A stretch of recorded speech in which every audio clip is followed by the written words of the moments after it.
নমস্কার বন্ধুরা, আজকে আমি বানাচ্ছি পুঁটি মাছের মশলা কারি। দেখুন কত বড় বড় আমি পুঁটি মাছ নিয়েছি দেখুন। আর প্রত্যেকটা পুঁটি মাছের ভিতরে কিন্তু ডিম হয়ে গেছে।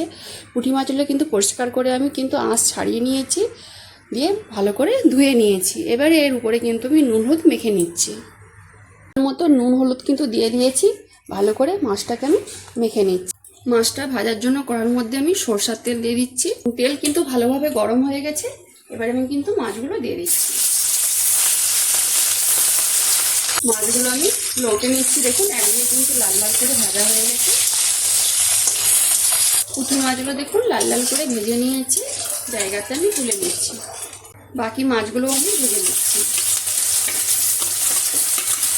এবারে আমি মশলাটা বেটে নিচ্ছি। কী কী মশলা নিয়েছি দেখুন, দুটো টমেটো, আদা কুচোনো, রসুন কুচোনো, কাঁচা লঙ্কা আর পেঁয়াজ কুচোনো। প্রথমে আমি মিক্সার কৌটোর মধ্যে আদা রসুন কুচোনো দিয়ে দিলাম। এর মধ্যে দিয়ে দিচ্ছি গোটা ধনে, আর দিচ্ছি এর মধ্যে 1 চামচ গোটা জিরে। তারপর একটু জল দিয়ে ভালো করে পেস্ট করে নিচ্ছি। মশলাটাও দেখুন ভালো করে পেস্ট করে নিয়েছি। বাকি মাছগুলোও কিন্তু ভালোভাবে ভাজা হয়ে গেছে, এগুলো এবারে জায়গাতে তুলে নিচ্ছি। পুঁটি মাছগুলো কিন্তু সব ভেজে জায়গাতে তুলে নিয়েছি। দেখে একটা আমি ভেঙে দেখাচ্ছি।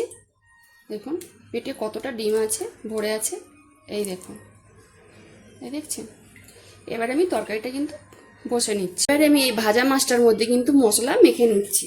দেখুন প্রথমে কিন্তু আমি কাঁচির মধ্যে পেঁয়াজ কুচো নিয়ে নিলাম, দিয়ে দিলাম মশলা বাটাটা, পরিমাণ মতো হলুদ গুঁড়ো, কালারের জন্য 1 চামচ কাশ্মীরি লঙ্কা গুঁড়ো, ঝালের জন্য 1 চামচ ঝাল লঙ্কার গুঁড়ো, সামান্য একটু গরম মশলা গুঁড়ো, পরিমাণ মতো কাঁচা সরষের তেল, পরিমাণ মতো নুন। ভালো করে কিন্তু মশলার সাথে আগে পেঁয়াজ টমেটোর সাথে কিন্তু মেখে নিচ্ছি। মশলার সাথে কিন্তু ভালো করে মেখে নিয়েছি।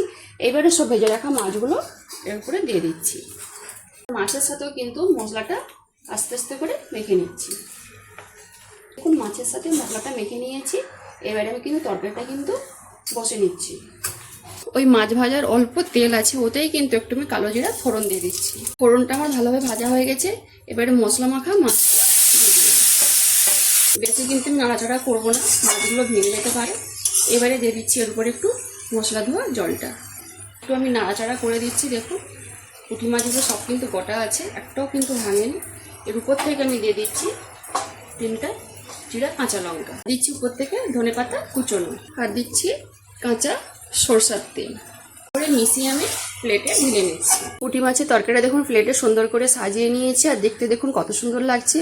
আর তরকারিটা কিন্তু এইভাবে বানালে কিন্তু খেতে সত্যি অসাধারণ লাগে। যদি বন্ধুরা রেসিপিটা ভালো লেগে থাকে তাহলে অবশ্যই একবার বাড়িতে বানিয়ে খাবেন, আর আমাকে কমেন্টে জানাবেন। যেসব বন্ধুরা আমার রান্নার ভিডিও দেখতে পছন্দ করেন তারা ফেসবুক থেকে আমার রান্নার ভিডিওর প্রোফাইল থেকে লাইক কমেন্ট বন্ধুদের মাঝে শেয়ার করে পাশে থাকবেন। যারা ইউটিউব চ্যানেল থেকে দেখছেন তারা সাবস্ক্রাইব করে পাশের ঘন্টায় ক্লিক করবেন। সবাই ভালো থাকুন, সুস্থ থাকুন আর সাবধানে থাকুন।